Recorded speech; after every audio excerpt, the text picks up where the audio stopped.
the SCAP today as part of the Global Compact Migration Review. I'd also like to thank our partners. It's a privilege to be hosting this event in partnership with the ILO Ship to Shore Rights, which is generously funded by the European Union. For us, we are the ASEAN-Australia Counter-Trafficking Program funded by the Australian Government. We work and partner with ASEAN and ASEAN member states, so all 10 countries of Southeast Asia, to support those states to implement their obligations under the ASEAN Convention against trafficking in persons. We're also thrilled to have with us on our panel today representatives from the Rights and Liberty Protection Department from the Ministry of Justice, as well as Human Rights and Development Foundation, and I will introduce our panellists in just a moment. But just to point out that this panel is really multi-sectoral. So we've got a representative from the Royal Thai Government, we've got international organisations, and we've got very local organisations as well as academia. And I'll also introduce Andika, our first panellist, shortly. But just to give you a very brief introduction, I'm sure you all read the blurb and something piqued your interest in this issue. We really aim to do a couple of things today. The first is really to get beyond the big global stats. We all know and use the stat about 50 million people living in conditions of modern slavery, and certainly those statistics and that global level research is really useful and it's really needed. But what we're going to argue in this presentation, a series of presentations, is that it's really important to do contextualised and nuanced research that involves migrant workers themselves, that looks at structural factors, sectoral factors, and geographic factors that influence vulnerability to labour abuse and exploitation. The second thing we want to do, and many in this room may already have debunked this myth yourselves in the course of your work, but we really want to emphasise that migrant workers themselves don't get themselves trafficked, or they don't get themselves into situations of abuse and exploitation due to a series of poor choices, or due to being unlucky, due to not reading the information or attending the pre-departure briefing. What we want to demonstrate through this panel is that really these factors are systemic. It's not even the fault of a single employer or a single sector. In this region, we have a set of political economy factors that make the sector and the enabling environment ripe for labour abuse and exploitation.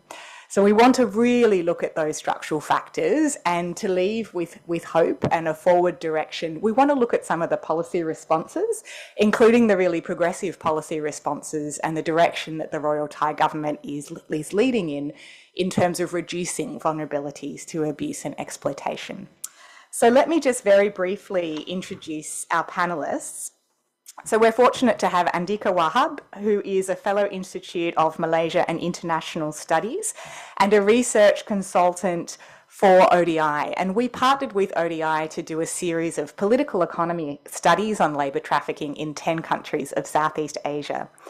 Andika is from IKMS, which I think is the University Kebangsaan Malaysia, but please correct me if I'm wrong, Andika. We have Ben Harkins, who will be known to many of you as a Senior Program Officer for Ship to Shore Rights from the ILO. We have Kun Polawish Sapsi Sanjan from Human Rights Development Foundation. And of course, we have Kun Narelak Perchayapum from the Rights and Liberties Protection Department of the Ministry of Justice of Thailand. And I do need to note that Kun Narelak has another appointment and so needs to leave at 1:30. So we'll try to keep each of the interventions to 10 minutes, and then during the question and answer we can expand on some of the points made a little bit more. And please do leave us when you need to, Kun Narelak. So to kick us off, I'd like to invite Andika to set the scene, really, and talk about why a political economy approach to labour trafficking in this region sheds light on some of the structural vulnerabilities and issues that perhaps haven't been focused on in the past. And Andika's, from a country of destination and as a Malaysian academic, is going to provide a little bit of a deep dive into some of the structural vulnerabilities in Malaysia. Over to you, Andika.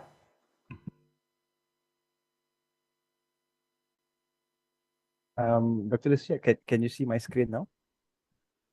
We can, thank you. Okay, got it. Thank you. Good afternoon. First of all, thank you, Dr. Lucia, for the kind invitation be part of this panel session.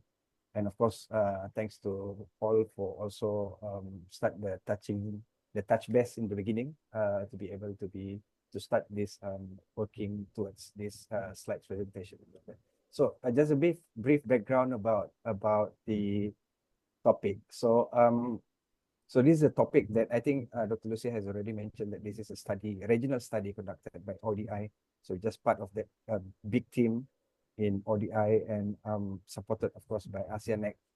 So the regional study cover all 10 countries, including Brunei and Singapore.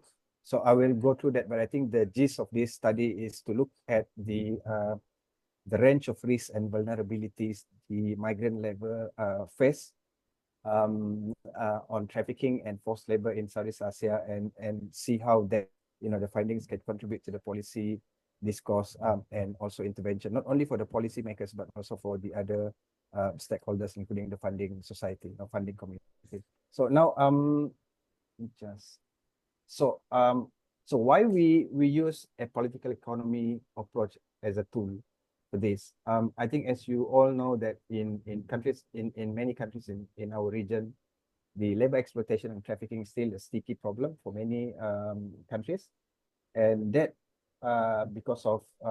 mostly because of political economy factors. So if you look at the economic factor, destination countries like Malaysia, Singapore, and could be Thailand, for example, we develop on the background of the low pay migrant labor that actually contribute in our economy on different economic sectors in destination countries. On the other side, countries of origin like Indonesia, perhaps Cambodia, Vietnam, and Laos, still relying on the remittance that actually contribute to the GDP of the country. So if you look at the variation of the countries between destination and country of origin, you see there's a stick that actually brings together supply and demand, and that makes it persistent in the way that labor migration that happens within the region.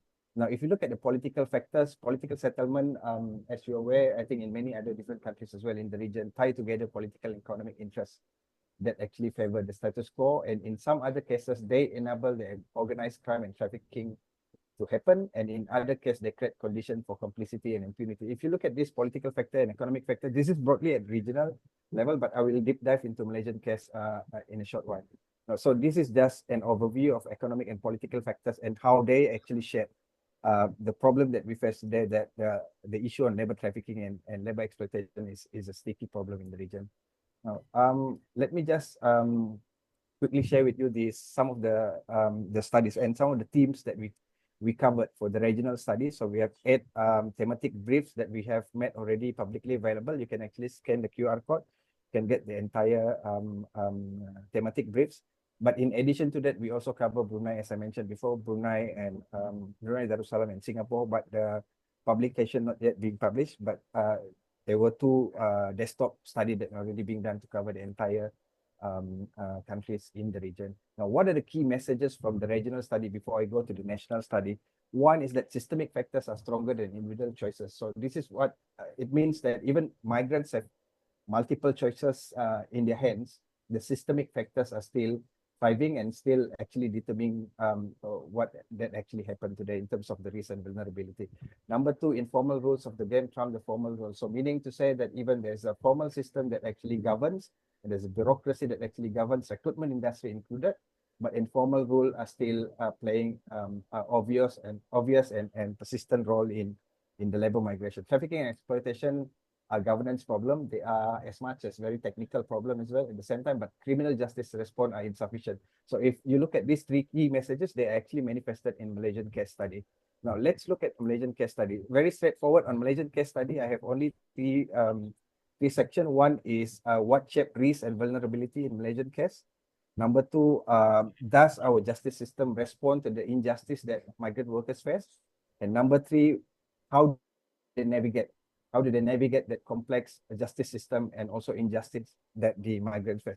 Now, if you're familiar with Malaysia, I think just like I'm sure Thailand and Indonesia also the same, maybe with the exception of Singapore, low wage, deepen inequality, and low level of standard still our main features, especially in our our economy. A Malaysian economy favored the business community that is also linked to political elites who benefit from increased foreign direct investment and profitable recruitment industry. You can see this happen in Malaysia even until the current time, where we see still private entities are still involved in the recruitment industry, especially at the top level of the recruitment industry, including those that hold position in the not position but some share in the recruitment and industry through our virtual recruitment platform. Now, presence of low-wage workers continue to offer a stable workforce with high or competitive profit margin for business, while migrants also continue to face restricted rights and injustice. Now, if you look at Malaysian landscape, overall, we have about 2 million registered workers as of last year. But this does not include undocumented migrants. Maybe the same number, maybe more than more than 2 million, but we don't have the estimate that can be reliably sourced from.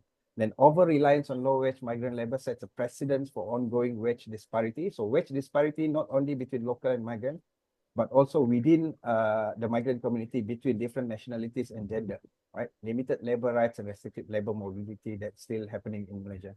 Now, this is the first aspect of the Malaysian case. Now, what shape risks and vulnerability of migrant workers and what kind of risks that they face? I think what kind of risks they face, you can get the whole lot of exposure in Google, but I think I just want to highlight what shape risks and vulnerability.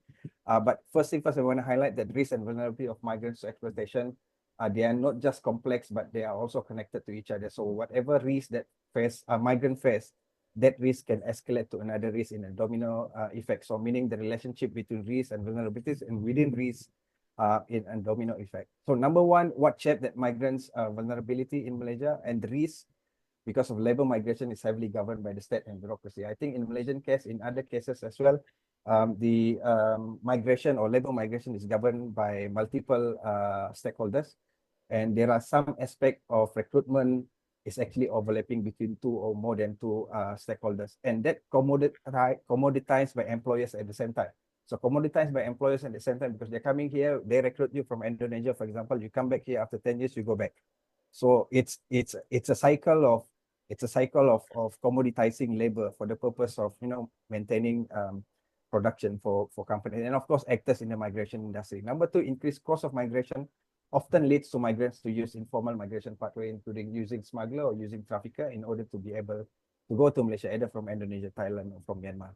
Now, irregularity or being irregular migrant workers is functional in several economic sector and types of occupation. This is quite sticky in Malaysian case, especially in sector where they are located remotely.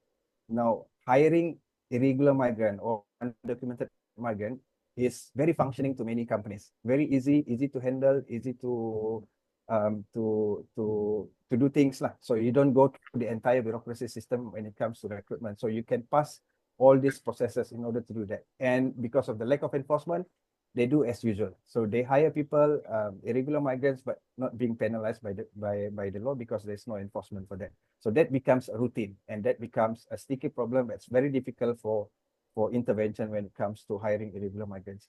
Now that makes the whole lot of injustice that's still happening. Retention of documents, wage theft, extortion, excessive hours, non-enjoyment of one day off in a week, poor living and working conditions are still there, right? So now, how does our justice system respond to that kind of injustice? No, number one, when we met workers as well as NGOs in Malaysian case studies, most of the informant, when we ask about justice system, they look justice system as a symbol. As a symbol means that they are symbolic, very abstract. They can see the access to justice, but they can't hold it. They can't access it. So they can see, but they can't access it. So in addition to that, being symbolic, justice response is currently hampered by lack of oversight and of course the whole lot of other barrier. One of them is fear of people in uniform. I think that because shaped by past experience or shaped by their communication with others, right? So they fear people in uniform and that hinder them to go forward and raise their complaint or claim justice or address justice. Lack of confidence and trust, employers' retaliation. I think in other countries also the same because of the employer type permit system. You can't expect workers to go to embassy or to police to complain about the employers because otherwise your working pass not going to be renewed. So that kind of relationship is not allowing or enabling for that grievance and access to justice. Costume to informal mediation, example via migrant network. So this is becoming a normal and a routine by many of the migrants. They don't trust the both judicial and non-judicial. We can talk about judicial and non-judicial grievance mechanism, but these workers are not going to that level because they don't trust it. So there's already migrant networks. Why don't we go to migrant network? We build the case through the migrant networks. No, the other barriers still exist: language, financial implication, and access to legal aid. Legal aid is one big issue that we highlight in the report. There are a lot of issues that we raise on legal aid, access to legal aid center, and also the financial implication where the workers will have to pay. Now, the next question, if justice in there, but access to justice is impossible, then how do they navigate the complex risk and vulnerability and that injustice that the workers face? Now, this is where we see the important role of informal network or informal role. So when we say informal role, we are referring to informal network, migrant diaspora, or informal activities among network, interaction among networks, engagement, and also, but also important is their funding relationship with the other stakeholders. And this is 5 common characteristics that we see on informal rules or the migrant networks that actually help them navigate the complex risks and vulnerability. One is, of course, because they're informal. So the nature of being migrants informal, that makes them elastic and flexible. They create their own standard. They create their expectation. They're guided by personal and collective interests within an incentive as well within the group. And that makes them a bit flexible when it comes to negotiating. Number 2, inclusive. They establish their own inclusion and exclusion criteria. They know who to be included in a group. They know who can be excluded in a group, right? So they have that standard operating procedures, informal within the migrant networks. Versatile, they are grounded, they're interconnected, they're interconnected across regions. Some of them still have contact between different countries. And that bridging gender and sectoral gap is one key important finding we found here, because previously migrant networks stick to one economic sector or one nationality or one gender, but now they cut across different sectors, right? And gender and gaps. They are more practical, they're faster in responding, they can negotiate, and they're virtual. I think virtual is also important because they are on Facebook, they're on WhatsApp, everything can be done on that platform. Number 4, collective, they accumulate resources, they share networks, they give networks to other, they give context to other people. They have similar injustice and vision on how justice can be addressed. And the last part is bridging. I think this is important because if they have complaint, they have problems, and they raise it to informal networks, some cases need to be channeled to formal justice system. And this is how the informal rule or informal networks playing their role. They bridge that gaps, they bring that case into the formal justice system, either through legal aid, NGO, or direct to the courts. So they're playing that role quite important. So this is just last slide. So what are the key messages from our study, specifically in Malaysian case? Risks are socially contested concept. You can't expect one person imagine the same risk or perceive the same risk to other community or to other migrant worker. In fact, for some of our informants, when we see there is a risk, for them, it's not a risk, it's an opportunity. So I think the way we interpret risk and perceive risk, that really needs to ground we really need to touch on the ground reality. Now, that is first. Second, expectation of justice also vary according to workers' condition and position. We can't expect everyone to go back if they have irregular migrant, because some of the workers without documentation, they still want to stay in Malaysia. So that's how they perceive justice, right? And a growing community of informal rule, and mainly among migrant communities, and diaspora network help in filling the capacity gaps to address injustice. So there are a lot of cases were left behind and are not being able to be addressed by the formal justice actors, now are handled and managed by the informal networks. In some cases, those cases are brought to the bridge to the justice system, formal justice system, but others, they prefer to maintain and mediate the case within the group.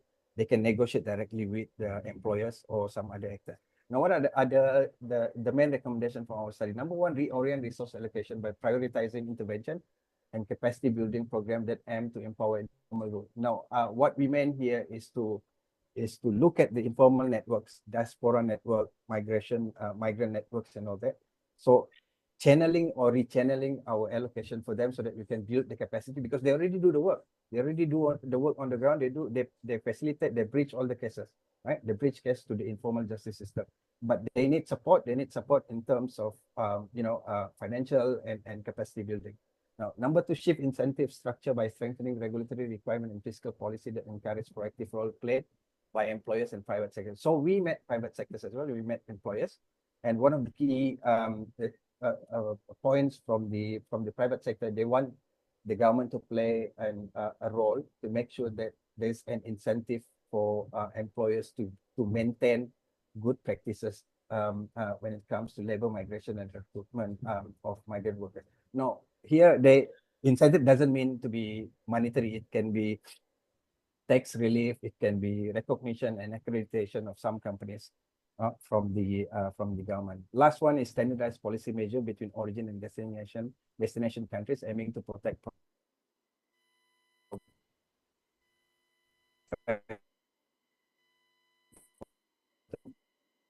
We study compare different countries.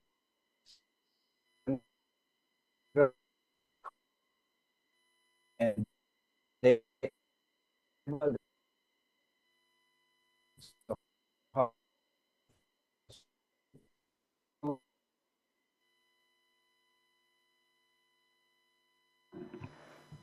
Andika, I'm sorry, just in the last couple of minutes, your voice has been breaking up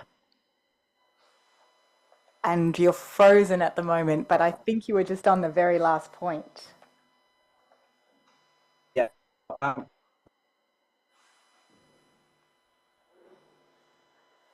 Okay. Apologies for that rather abrupt ending, but let us thank Andika for his presentation. I think 99% of the messages were able to be conveyed virtually. Thank you very much, Andika. That was a really great overview of some of the macro factors that influence migrants' experiences and their vulnerabilities to labour abuse and exploitation.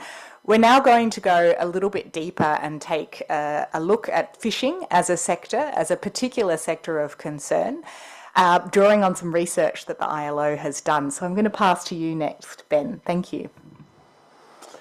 Okay, thanks very much, Lucia, and thanks to ASEAN-ACT for co-organizing this panel with the ILO. We're really excited to be here with all of you.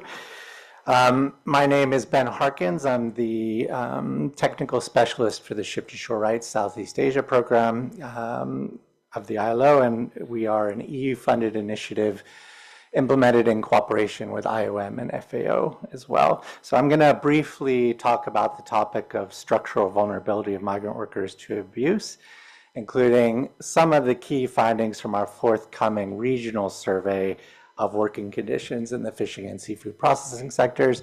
I told Paul I was going to be a little bit contentious today, so hopefully it will stir up some questions from all of you. Next slide, please. So I want to start by giving you three numbers that I think kind of sum up the major concerns with the hazardous and exploitative conditions that we often see in the fishing industry. So the first one is that the most recent estimate of the number of annual deaths in the fishing industry is 100,000. And while we know, of course, fishing is an inherently very risky form of work, what the study really emphasizes is, in fact, a lot of those deaths are avoidable if there was more attention paid to the occupational safety and health of workers.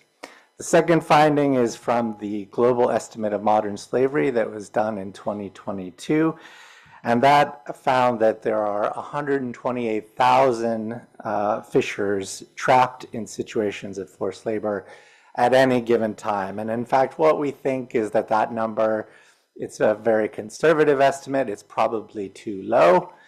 It's probably more fishers trapped in forced labor, and the ILO is developing sector-specific methodologies that better account for forced labor in the fishing sector as we speak.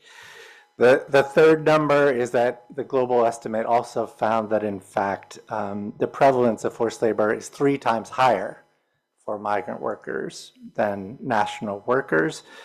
And that's a particular concern in the fishing industry because, of course, this is work that many nationals no longer find appealing, and it is often dominated by a migrant workforce. So I think, you know, there's always going to be debate about the rigor of these type of statistics. And I have to admit, I'm personally a very cautious consumer of statistical data, but I think, you know, you can argue about the details of the numbers. I think the big picture is clear. It is a very risky and largely unregulated sector of work. Next slide, please. So the big question here is why? Why do migrant workers in the fishing sector experience such a high prevalence of forced labor? I think there's no single explanation here, but what we do know, as is framed well by this panel, is it's mostly about structural vulnerability. It's not just that there are a few quote unquote bad apple employers and recruiters out there committing abuses. So globalization is definitely one key factor. We know that with the outsourcing of production for seafood, multinational firms are actively comparison shopping to find markets which offer the greatest reduction in cost. And what that does is it creates a lot of pressure on upstream suppliers, and it can ultimately lead to a race to the bottom on wages and working conditions for migrant workers. Another reason behind the vulnerability of migrant fishers is the restrictiveness that we see of labor migration governance regimes in the region. So as I'm sure you know, most policies on temporary labor migration in the region actually tie migrants quite closely to their employer, and what that does is it restricts their ability to leave from abusive situations when they occur. As well, we know that there's often a lack of labor and social protection for migrants in the fishing sector, and that's because they are employed informally and they're not fully covered by the legal protections and entitlements that workers in many other sectors are in fact covered by. And then finally, I do just want to stress that, you know, fishing is quite unique. So it has sectoral specificities that increase the vulnerability of migrant workers in this industry. And that includes things like the isolated nature of the workplaces, the frequently long and unpredictable work hours in fishing, traditional payment systems which provide advance payments or a share of the catch, as well as unclear jurisdiction of authorities over these abuses, particularly if you're looking at fishing out on the high seas. Next slide, please. So the ILO has actually had the same definition of forced labor since 1930, which is all work or service that is exacted from any person under the menace of any penalty and for which the said person has not offered themselves voluntarily. So you can consider that the opposite of what we call decent work, which is productive work in conditions of freedom, equity, security, and human dignity. However, what we know is that, you know, making this binary separation between what is free and forced labor, it's often very challenging for frontline officials. So in the real world, there's really no easy opposition to be found between these two poles. And what we see is that conceptualizing working conditions is more falling on a continuum between decent work and forced labor. It's often kind of a more accurate way of portraying working conditions for many workers. It's particularly, of course, the case for migrant workers that they are to some extent compelled to work to meet their basic needs, and they often have very limited discretion over whether they can leave their jobs. So to recognize those complexities in making a determination of forced labor, it can actually be more pragmatic and effective to focus on the more routine forms of abuse against migrants. And Dika, of course, referenced some of these, but things like being underpaid, being coerced into working long hours, being prevented from receiving social protection benefits. Next slide, please. So as part of our forthcoming survey, the ILO Ship to Shore Rights Southeast Asia program is developing what we're calling the Migrant Work Index to assess the working conditions experienced by migrants in the fishing and seafood processing sectors. So what this index does is it generates a single number score between a range of 0 to 100 on the working conditions for each survey respondent. And It draws upon the 10 substantive elements of decent work that were adopted at the 18th International Conference of Labor Statisticians in 2008. So you can see the 10 elements we've included in the index here on the screen. And those indicators are really intended to be responsive to the specific nature and the context of work of migrants in Southeast Asia. It's not meant to be sort of a more generalizable framework for measuring decent work, but I do think it is a very useful metric for assessing decent work because it kind of does recognize the spectrum of working conditions that migrant workers experience. And it's more nuanced than just saying this is forced labor, this is not forced labor. Next slide, please. So looking at the indicator results, what we found is that the migrant work index is in fact revealing of some of the very granular decent work deficits that persist for migrant fishing and seafood processing workers. The most prominent gaps we found in working conditions were in relation to freedom of association to join a trade union. Almost no migrants, of course, can do that. Ability to change employment, again, being tied to your employer, not being able to leave, and of course, actually working a normal 8-hour working day, which very few migrants, in fact, do.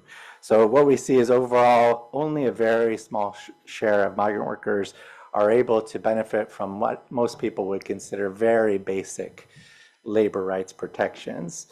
In addition, what we found is 1 out of 8 migrants were indeed in situations of forced labor, and therefore they were considered to fall at the very bottom of the spectrum of working conditions. For cases of forced labor, what we did is just reset the entire score and say, you know, if you're in forced labor, your working conditions are a 0. That's not anywhere near decent work. Next slide, please. So to quantify where migrant workers fell on the spectrum of working conditions, their scores were broken down into 4 different quartiles between forced labor on one end and decent work on the other end. And those migrants who were in the top quarter were considered to have relatively decent working conditions. So based upon the survey sample, which was over 1,200 migrant workers across the region in the fishing and seafood processing sectors, what we found is that the migrant work index shows only about 9% of migrants can be categorized as having decent working conditions. And notably, the vast majority of the migrants with decent working conditions were employed in the seafood processing sector at around 22%. Only about 1% of fishers within the region were found to be what we could consider decent working conditions. And conversely, none of the respondents in the seafood processing industry had work which fell into the bottom quartile of this index. And we would consider those migrants to be sort of in a forced labor adjacent category of work, whereas 1 out of 5 migrant fishers fell into this near forced labor category of work. So, while the results really can't be considered a positive for either sector of work, what they do suggest is that there's a particular need for focused sectoral interventions to improve working conditions for migrant fishers within the region. Next slide, please. So key takeaways here. In conclusion, yes, there's no single cause of the abusive working conditions for migrant fishers and seafood processing workers. And really what's needed is broad reforms to expand respect for fundamental principles and rights at work in these two industries. The issues at stake are really deeply ingrained, and that includes poorly regulated recruitment practices, restrictive labor migration governance regimes, gaps in coverage by labor and social protection, and limitations in inspection of fishing vessels due to unclear mandates and overlapping jurisdiction among authorities. I think it is useful to situate these findings within a broader examination of working conditions to really show they are in fact a part of the spectrum of circumstances that migrants experience, and we shouldn't just view forced labor as being, entirely separate from the other segments of the labor market. Because of the complexity of forced labor, what the ILO has found, based upon decades of experience, is that these abuses really can't be eliminated through a criminal law enforcement approach alone. And what is needed is really a broad-based approach that focuses on preventing and addressing the sources of vulnerability for migrants, ensuring protection for workers experiencing abuses, and providing responsive remedies for the affected individuals. Thanks very much.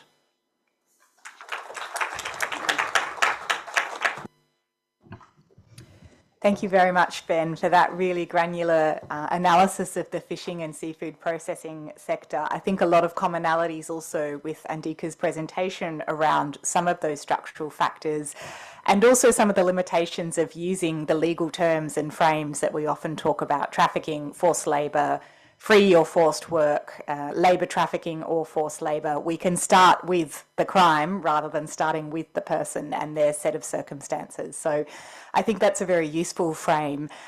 We've had a lot of evidence presented so far in these two presentations, and Director Nurelak, I know that you need to go to a presentation quite soon. No need. No need? You're okay? If we go in order. Okay, I was going to jump to you next, but Not on time, like okay. quarter to 2 is Fantastic. In that case, we're going to go even deeper again. Bear with us. We will come up to breathe again at the end of these three very evidence-rich presentations. So we're now going to hear from Kun Om, who's going to focus in on Thailand and particularly in on the agricultural sector, and also look at some of the intricacies and the complications and complexities of migration governance here in Thailand that can add to vulnerabilities. And we'll look at some protective possibilities, including the good work that HRDF is doing. Over to you, Kun Om. Okay, thank you, Lucia. So after listening to a lot of statistics and research, I would like to bring you to some field trip to the strawberry field. It's very remote area and it's very hard to access. And we have a case of worker in the strawberry field that they irregularly enter to Thailand and come to work by broker, and they bought to work there illegal. And they have to suffer some kind like a hardship, a kind of harsh working condition and living condition, and get paid like only 200 baht a day. And they got document confiscated, and if they want to leave, they have to pay some certain amount of money to leave, to get the document back. So they reached out to us, and we try to find out where they are, but we don't succeed to find them. So finally, they can find some money from their relative to ransom themselves and go to work somewhere else. And the other case, in the sugarcane field, we got this case from a man who previously worked in Samut Sakhon, and he entered to Thailand legally through the MOU process, through the overseas employment process, and work in the manufacturing industry. But after the work permit was expired, they find some job in the social media and saw some advertisement about cow herding job in another province. So they contact the broker to brought them there, and finally they found that actually they have to work in the sugarcane field. They have to work like from 5 a.m. to 5 p.m. and earn only like 500 baht per week, and no day off. And the employer confiscated their phone and also their documents. Then we got the phone back in the evening time, but in the day they will confiscate the phone. But someday the employer don't return their phone, they start to protest. And when they protest, they refuse to work. The employer threatened them with a gun and knife, and threatened them that if they refuse to work, they will hand over to the police. They reached out to us, and we seek rescue operation from the official and help them out from the field. And the authority determined that they are a victim of human trafficking. Anyway, next slide, please. After year of litigation through the court. The court ruled several charges over the defendant, the employer, that he committed employing undocumented migrant workers, confiscating work permit, threatening workers with weapons, and failing to maintain proper payroll records, or not providing a mandatory weekly rest day, or fire a gun without just causes, or physically assault worker causing harm. But all of these violations, the court ruled that this is not the human trafficking case. They don't see any, there are no clear evidence of forced labor or coercion. So I can highlight some point from the case that we found for the next slide. Many of the cases come to Thailand, sometimes they come legally, but they end up in the irregular status or illegal status through some kind of like work permit, overstay, or change job and don't have a due time to change their employer in the time frame, or they have flaw in their documents, so or they cannot access to the complex system of the legislation. And we also found that the legal status and the personal document often be like used to be a tool for bargaining and trap them into abuse condition. And the third one is that the system tend to criminalize the workers that illegal status than holding the employer accountable for the exploitative condition for work. Next slide, please. For the overview of the migration situation in Thailand, I think everyone knows that we host some like 3 million registered workers in Thai, and mostly from Myanmar, 70%. And apart from this number, is about 160,000 people, 160,000 people who are free from the conflict or instability from origin country. The challenges of migration governance in Thai have been like, what I see is like a battlefield of non-Thai citizen control and the management of labor demand, that multi-stakeholders try to prioritize their interests, and it ends up with the well-being or problem to the migrant workers. So I work for, next slide please, for Human Rights and Development Foundation. So our organization provide legal assistance to migrant workers, and we have a legal clinic for migrant workers in several fields, in Mae Sot, the border area, in Chiang Mai, in the northern Thailand, or in the Phuket, the tourist town in the south, and in the central part, fishery town in Samut Sakhon.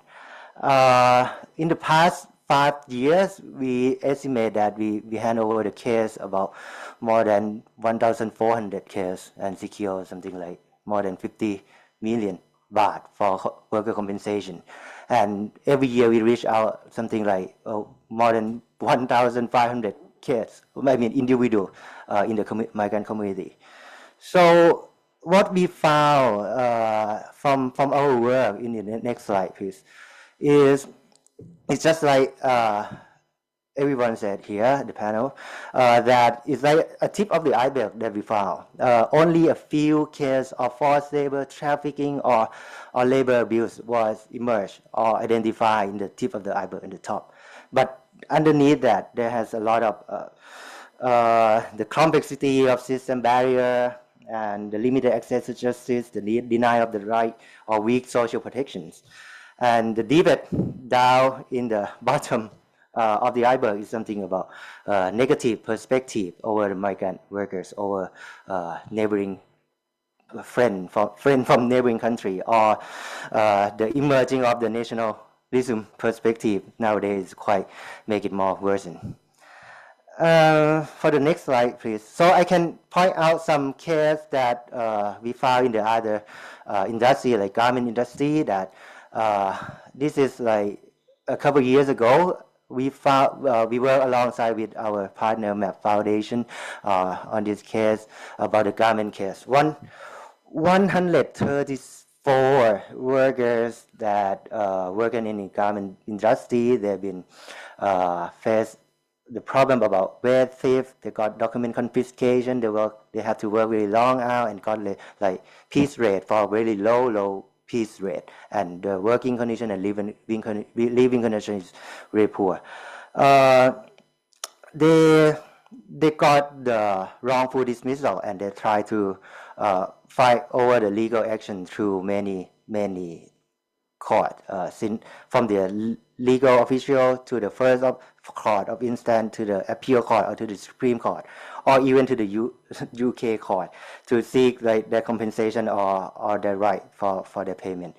But finally, in the Supreme Court, decide that they will be order only some very few proportion of sovereign pay and some underpaid. For the overtime payment and a large portion of the payment that they did not receive, that they will not receive. The court didn't believe the evidence of the payment. The employer have another evidence of the payment, and the court tend to believe that rather than the worker testimonial. However, additionally from that, litigation is something about the criminal charge over the employer that been investigated. So the authority determined that this case is not the forcible or human trafficking case, but they have some charge of forced overtime charge, and document confiscation is on investigation very long, and the process is very slow. So next slide, please. I will end with this slide. We have a lot of research and work across the area. We got support from ASEAN-ACT and Ship to Shore project. We work in agriculture and garment industry, or even fishery. And we found some key points that I might want to highlight here, that it keep happen in every industry, and repeat this pattern in every industry. One is the unfair wage. The worker always faced with wages deduction, illegally deduction, or wage theft, or wrongful payment, something like the record of the worker and the record of payments evidence always doesn't match. And the second thing is about the debt dependency. So when it comes to migrant workers, it's always related to migration fee, recruitment fee, or advance payment, as Ben said, that make that they will always in debt. And if they want to leave the job, they have to pay some money back in order to leave. So it kept them in some situation. And the third things that I keep repeating saying about this is about document confiscation. Even these charges have been in many laws, in the anti-human trafficking law, in the foreign management law, or in some civil court. But when it comes to enforce, or when the worker report this to the official, it's normally end up like the negotiation. The officer will request the document back and give it to the worker and settle the case, and no such kind of like investigation that whether it relates to either abuse or any legal action. Yeah, so I talk a lot of challenges, but we might have some more time to discussion, and I will end here. So thank you very much.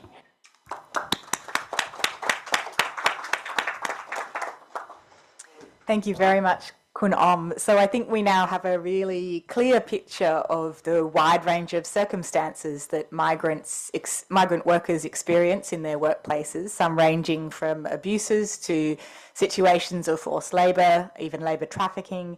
And I think all three speakers have really made it clear that a criminal justice response to this really widespread and diverse problem is just not going to be adequate. While it's a part of the puzzle, it's definitely not the full picture. So now we're going to turn to look at some of the policy responses, including the importance of multi-sectoral policy responses involving the private sector. So I'm really thrilled that we actually have Director Narulak from the Ministry of Justice to talk about some of Thailand's work on business and human rights that's been done to date, and some of the future directions for the Royal Thai government. Over to you. Thank you, Director Narilak. Thank you so much. And first of all, I'd like to thank the ASEAN-ACT and also ILO and other partners for inviting Thailand to be part of this panel and join the panel with all the distinguished panelists. I'm very happy for that, and I hope I can share Thai experience. Regarding the next slide, please. For Thailand, the migrant workers was officially protected under the National Human Rights policy. There are two official national human rights policy, which is indicating migrant worker as a key target group to be protected. The first one is National Human Rights Plan, which is the huge framework for human rights for the government sectors. Unfortunately, we don't have it in, this one is in Thai, but I can explain to you that migrant worker, including migrant worker, are identified as one of the key target groups to be protected. And the aim is to ensure that all the government officer or the line agency are aware of the importance to protect their rights and ensure the reducing of the human rights violation towards the migrant worker and ensure the safety and non-discrimination. Next slide, please. Another official policy framework for Thailand is the National Action Plan on Business and Human Rights, which is also the other key instrument for Thailand to ensure the human rights under responsible business conduct. And we identify 4 key priority areas under the National Action Plan on Business and Human Rights. And of course, the labor is the first priority area under the National Action Plan on Business and Human Rights. But unfortunately, the National Action Plan is just a national plan. It's not legally binding yet. So it's a mix between obligation for the state and a voluntary measure for business sector. So under the NAP, the National Action Plan on Business and Human Rights, the biggest chapter, the first one, now we are implementing the second NAP. But for the first NAP, the chapter of labor is the biggest chapter. But for the second NAP, the chapter of community, land, natural resource, and environment is the biggest one because of the global trend to give importance on environment as well. That's why for the second NAP, the environment is the biggest chapter. But anyway, but the labor is still under the first key priority area of the NAP. Next slide, please. This is a QR code where you can scan, use your phone to scan, and then you can get the full text of the second National Action Plan on Business and Human Rights. Next, please. So if you if you scan QR code, and you will see that in the NAP we have 4 chapters. The first chapter is explaining about the international standard, the UNGP, the United Nations Guiding Principles on Business and Human Rights. The other international human rights standard. Second NAP is a second chapter is explaining about the process, how we develop the National Action Plan on Business and Human Rights. The third one is the key chapter is on the third one, where we explaining everything and action plan and action plan for government and expectation for business for each key priority area. And the last one is on how we monitor. The last chapter on chapter 4 is on how we monitor and monitor the implementation of the NAP and how we evaluate the NAP. But on the screen is the example of what I have already told you about the obligation for the state. If you go to chapter 3 on the content, key content of the NAP, you will see this the table indicating what activity that government want to do to ensure the responsible business conduct, and is divided into each key priority area. So all the government will put the what are the activity that they are planning to do during the next 5 years to ensure the rights of the labor as well. So this is just example. Next, please.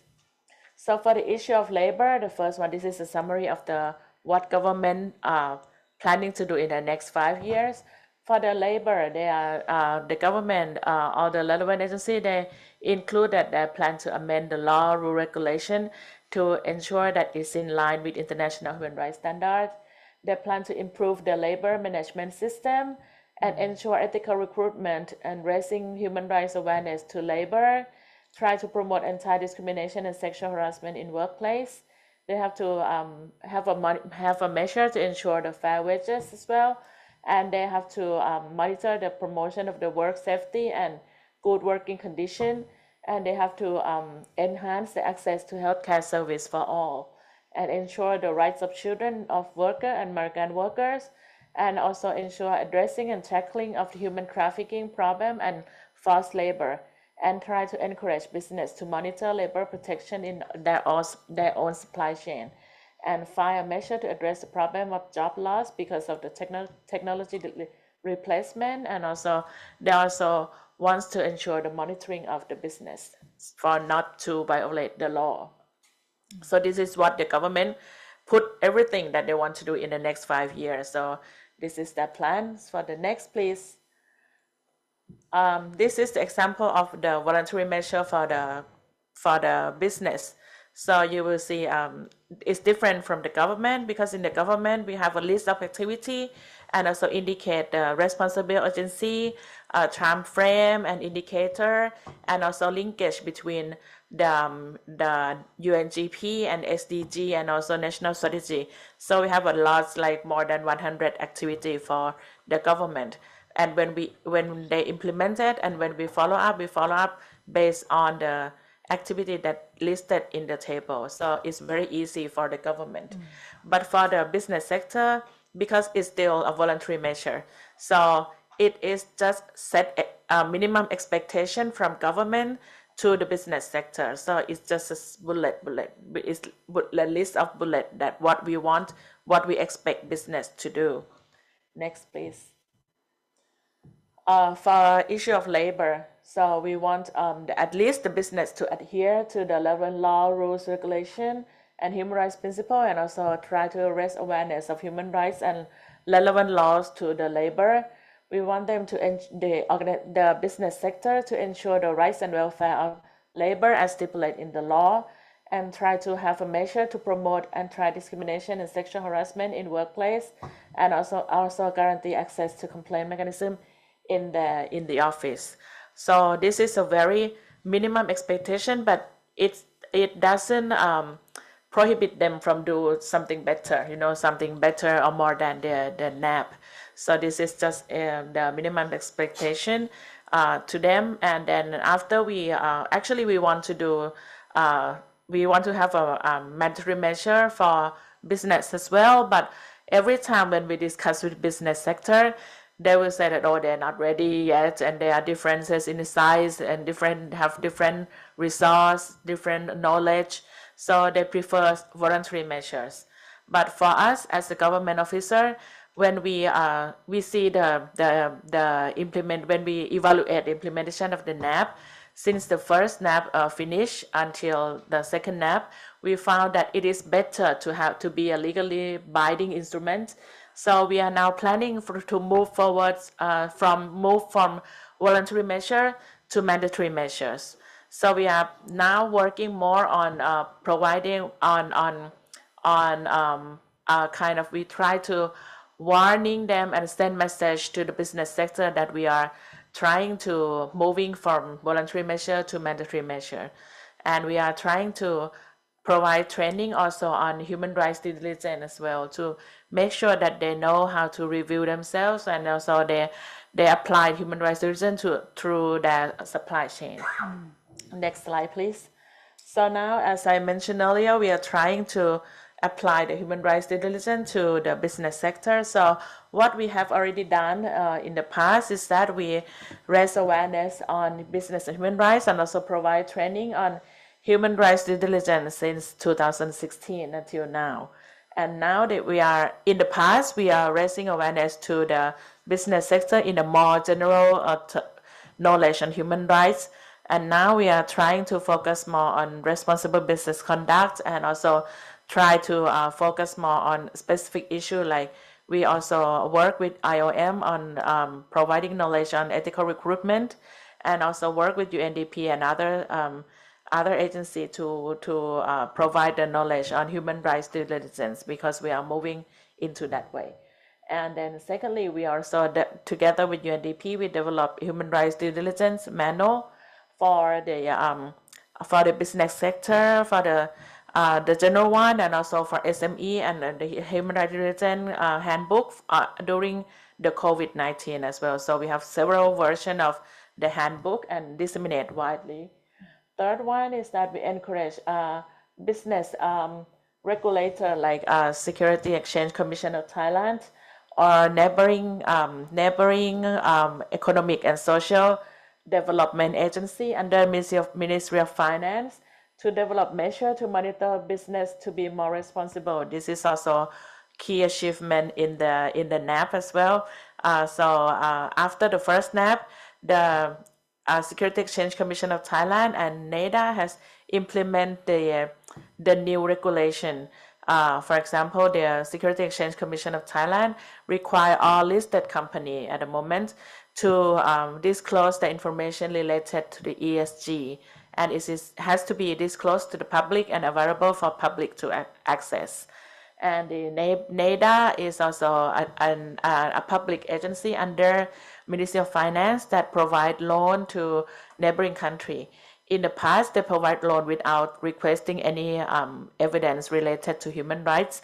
But now, before giving the loan, they have to, each project has to submit the evaluation on the human rights impact as well. And this is one condition that for the NEDA to approve the loan. So now we try to encourage the regulator to have more regulation to monitor the business to be more responsible. The fourth one is that we also include human rights diligence as one of the criteria to get the Human Rights Award. Human Rights Award is the award that we initiate, Ministry of Justice initiated 8 years ago, together with the first NAP, to encourage the government, to encourage the business sector who is confident enough to be the leader of their friends to apply to get this award. So after they get this award, they will be invited to share their experience and teach their friends. So now the project is still quite popular. So, but at least one of the criteria to get this award that they must conduct the human rights due diligence in their organization. The fifth one is that we commit to promote human rights diligence. We at Thailand make a voluntary pledge at the UPR, a recent cycle that we will study the possibility of developing the mandatory human rights due diligence and mandatory measure for business sector. So now we are, at least we move, we're moving in that way. So we want to commit ourselves to the world as well. Like we are making voluntary pledge to the world that we are moving into that way. And the sixth one is that we emphasize the importance of human rights diligence in our national and regional or international conference, and to make sure that business sector are aware of this and they will not surprise when we're working on this issue. The seventh is that we also include the duty of state to promote human rights due diligence and government expectation and human rights due diligence in the second NAP as well. And the last one is that we are studying together with UNDP, we study the readiness of business sector to move towards the mandatory human rights due diligence. Next, please. Currently, what we are doing is that we continue to provide human rights due diligence training for business sector, and also we try to develop kind of the more friendly version of toolkits and e-learning on human rights due diligence. And we also conduct together with the EU delegation of Thailand, we recently conduct the comparative study on the mandatory measures and human rights diligence laws of other countries as well, to give us an idea and guideline and how to implement to our country, Thailand context. So, and we are planning to draft the mandatory human rights citizen law, and expected to be finished. At least we should have a first draft by next year. So this is what we are doing at the moment. Next, please. So I just want to end by highlighting what a good practice in Thailand. I agree with our friends that we are still have lots of challenge, but at least something that we can share with you as a good practice of Thailand. Next, please. Next, please. So we are working with migrant worker network to try to teach them and inform them about the basic knowledge on human rights with the migrant workers, and even they are in the rural area, we also provide them with online session and try to make sure that they are aware of this. And we also provide training of trainer for those who work at a civil society who work in helping the migrant worker as well. So this is a project that we done every year. Next, please. And we are, our Ministry of Justice, we are, of course, our main duty is to ensure the access to justice. So our normal mandate, general mandate, normal mandate is to provide them with the access to justice, so they can submit the complaint to Ministry of Justice. And we have Justice Provincial Office in every province across the country. And in some big city, we have even 2 Justice Provincial Office where people can also access to the place, get free legal advice, and from our lawyers stationed at the Justice Provincial Office. And we also have, next please. So we also have application called Justice Care application, where people can also access to the application, get free legal advice through this application. And the chat application, in live application, we have the RLPD consultation account to provide accommodation. And we also have hotline service 1111 press 77, and then people can get free legal advice. And we have a group of officers who can speak other language and provide the advice to our friends as well, our migrant workers as well. Next, please. And next, please. Next, please. The good project that this is the kind of the one of the best example for Thailand is that we initiate the project to build up the capacity building or provide capacity building of the interpreter who can speak other language and who have willing to help migrant worker, willing to help the foreigner. And we provide training for the interpreter for free, and not only the knowledge on legal term, but also the knowledge on the legal process. So this group of interpreter will be packed with will be fulfilled with the knowledge on the legal term and legal process. And then all the agency can use the list of well-trained interpreter from us. And then we will want to make sure that all the migrant worker, foreigner, or even the disabled person, we can also be helped by the well-trained interpreter as well, because we also have a group of sign language interpreter as well. Next, please. Next, please. The other one is that we also have a justice fund. Also, this law is helping try to help reduce disparity between rich and poor people.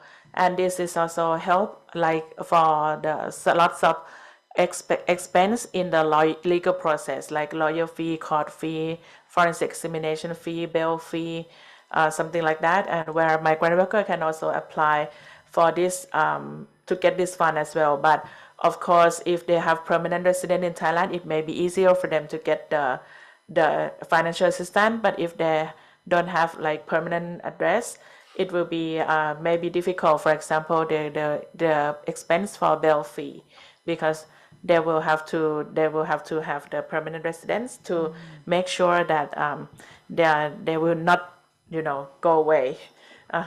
Next, please. The last one is the best practice in Thailand in ASEAN. Like for example, the state this on the screen is the State Compensation Act, where government provide initial remediation for victim of crime. And good news is that in Thailand, why I claim that this is the best practice in ASEAN, because we provide the same amount of state compensation to Thai citizens as well as migrant workers as well, regardless of the legal entry status. So even though they are illegal migrants, they become victim of crime in Thailand, they will receive a same amount of compensation in the same manner as Thai citizens. So I'm sure that in other country, this is very difficult to get this a same amount of money for illegal migrant and and legal migrant. Last one on the witness protection. The witness protection is also provide equal protection to Thai citizen as well as migrant as well, and illegal migrant will also receive the protection from our witness protection team. If they are witness in criminal case, or they are a person who give testimony or give statement or give information to the government and they are at risk of being in danger, they will be protected by, they can request to be protected by our team. And good news is that during the past 20 years, 100% of witness protection under our program are 100% safe. Okay. So this is what I want to share with you, and I hope my other Thai experience will be useful for everyone. Thank you so much. ค่ะ ขอบคุณค่ะ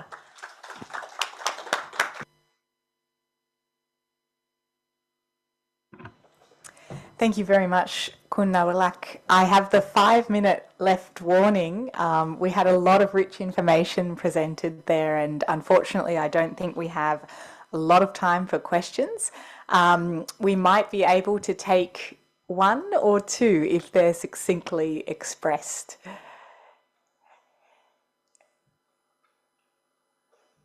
Yes, please. Good afternoon. I am Enrique Pingo from the Philippines. So I'd just like to thank all the speakers, especially our colleague from the Thai Justice Ministry. Good afternoon. No? Again, I am Enrique Pingol from the Philippines, from the Foreign Affairs Ministry, from the Office for Migration Affairs. It's very reassuring to hear from our colleague from the Thai Justice Ministry on its continuing efforts to protect workers, including migrant workers, because here in Thailand, we have 32,000 Filipinos, regular migrant workers in the country. So we thank you for that. We know that as fellow workers in government, it's always a challenge to provide the best service to citizens, both ours and foreign. So thank you very much for your hard work, you and your team. At the same time, we'd like to laud the efforts of the HRDF with Kun Om, because listening to your presentation as well on the cases of migrants in the sugar cane fields and strawberry fields, it resonates very much to our concerns in the Philippines, and we share in the region as ASEAN member states, because it very much is the story of Filipinos and other nationals in the region trafficked into the scamming operations in our areas. Now, also in the Philippines, you have those cases as well. So it's something that we have also been putting out there because it's been going on for the past 4 years now, beginning 2021, 22, following the end of the COVID pandemic. And this is a concern for us that we have repeatedly put out there, and it's a challenge. And it's something that we have to really focus on because it's continuing, and it's a team effort, meaning all of us, to address this. But we have to make sure that we are all on the same page, because listening to the cases of the workers here in Thailand being brought to the courts, and there's that conviction and all, it's a guide for all of us, on how we can best address this, because it's continuing. In fact, in the past 3 years alone, the Philippines, we have assisted nearly 1,000 of our nationals, not just for them to be returned safely back to the Philippines after being brought to the scamming operations, illegally trafficked. And so it's a concerted effort. And that's why we're very glad that on day one of this review, Thailand, on behalf of the GCM champion countries, did point that out, no? That we have the increasing concern about the continuing increase of this challenge, no? So, well, we thank you, no, for all of your all your contributions. That's all. Thank you.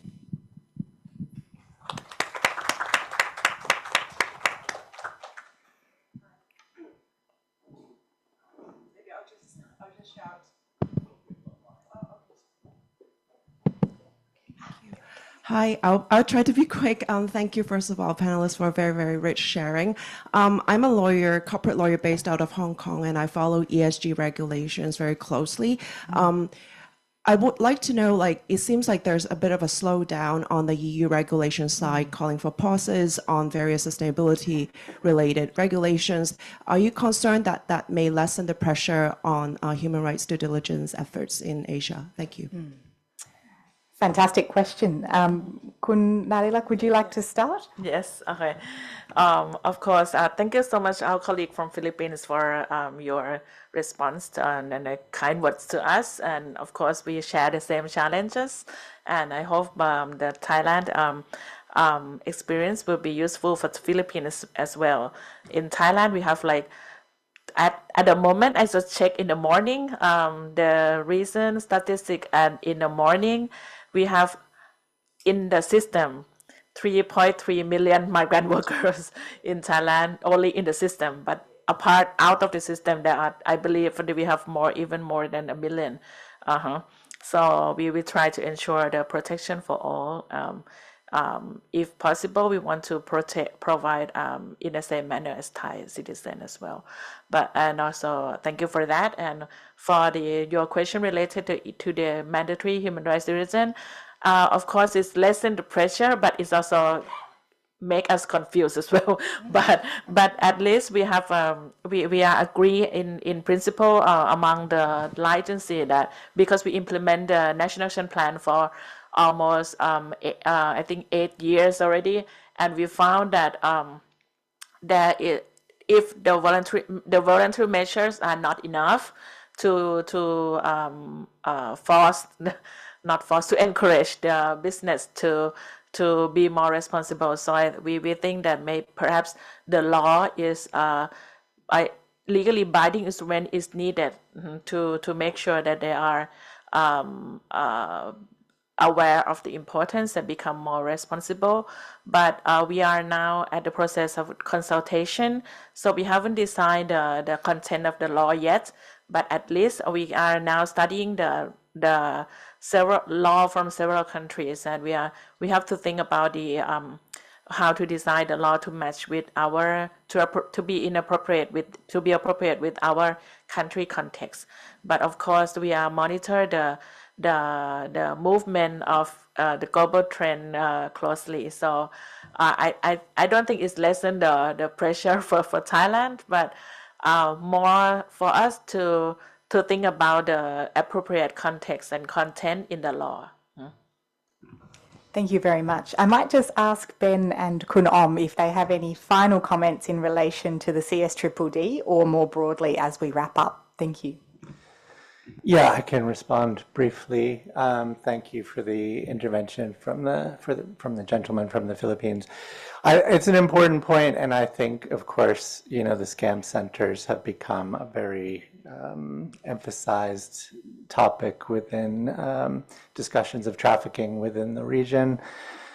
I do just want to caution a little bit because, of course, we know that there are a much larger group of migrants who face exploitation within the region in other forms of work. And I feel a little bit cautious about so much attention being focused on the scam centers, when indeed there are millions more migrant workers who face exploitative conditions. And I think at some point it can become a little bit of a distraction from the core issue at stake when we talk about labor migration, which is migrants who are being exploited in low-skilled forms of work within the region. So just would want to raise that one cautionary point.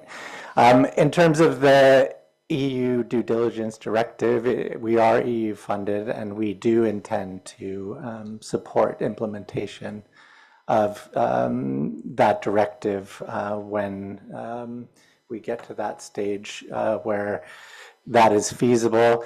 I do want to just say there are some other pressure points within the region, and particularly for Thailand, who is currently negotiating a free trade agreement with the EU. In these kinds of negotiations, there are opportunities to make substantive progress on alignment with international labor standards. In particular, this is commonly an issue that comes up in those discussions.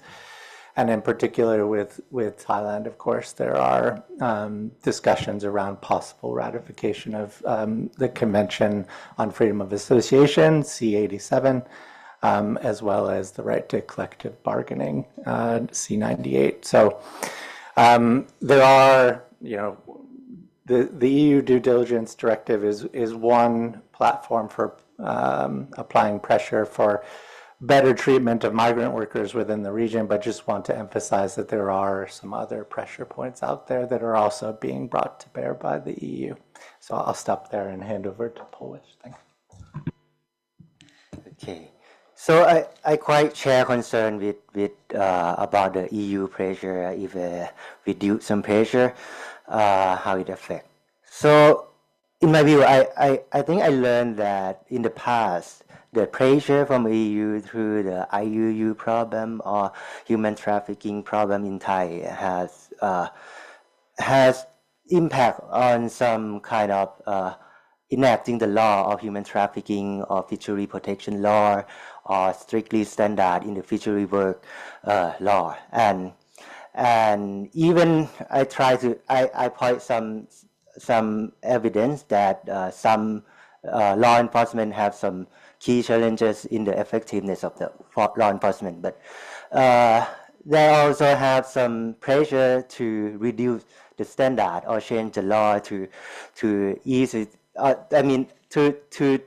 To practice to be like more driven by different stakeholders to help to change the law. And I think if the EU reduce some pressure and the standard of the labor protection might have impact on the changing the law as well. So I quite share that concern. If they have anything that to keep the labor standard enforced or to maintain the labor standard, that would be ultimate view for me. Thank you so much. Unfortunately, we've run out of time to answer all the questions online, but thank you to those online as well as to all of you in the room. Please join me in thanking our panellists for a really stimulating discussion. Thank you.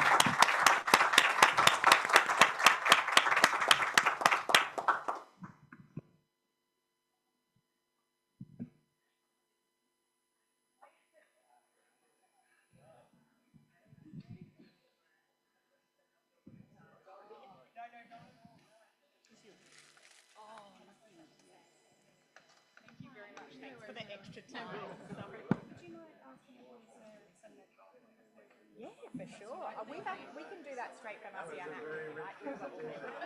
Yeah, no worries.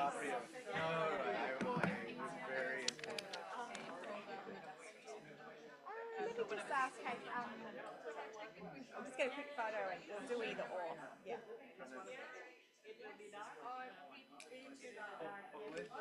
There's the banners outside. I think it's outside is better. We can try one here, but I think it will be dark if it's